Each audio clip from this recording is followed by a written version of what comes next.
Matapos lumabas ang balita, tungkol sa naging hiwalayan nila Catherine Bernardo at Daniel Padilla, ay talagang marami nga ang apektado at talagang nasaktan lalo na ang mga fans nila Catherine at Daniel, at habang mainit pa nga ang usapin dahil sa di umano ay pambababae ni Daniel Padilla, ay marami nga ang nainis, at talagang nagalit, sa naging post ni Alora na matalik na kaibigan ni Catherine. Sa nasabing post, ay ginawan pa nga ng memes ni Alora si Catherine na may nakasulat pa na December 1, Philippine National Shot Puno Day. Hindi naman natuwa ang mga fans ni Catherine at kaagad nang bamuelta kay Alora at ayon sa kanila ay napaka-insensitive umano nito. Alora posting a meme, a day after Kathniel confirmed their breakup while everyone is saddened, shows how insensitive she is.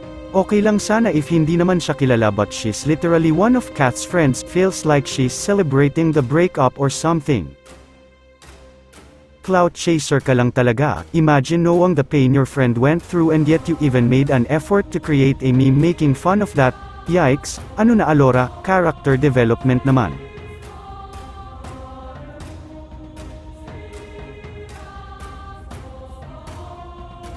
Samantala, kaagad din umanong kinausap ni Catherine ang kanyang mga fans para ay respeto si Alora.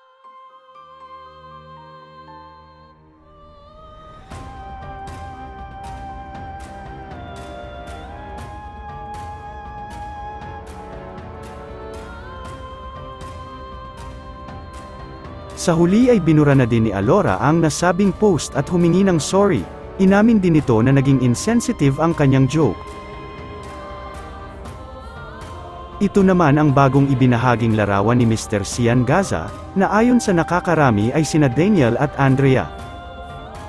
Isa-isa na din na nagsisilabas ang mga video na nakikitang nasa iisang event o lugar sina Daniel at Andrea.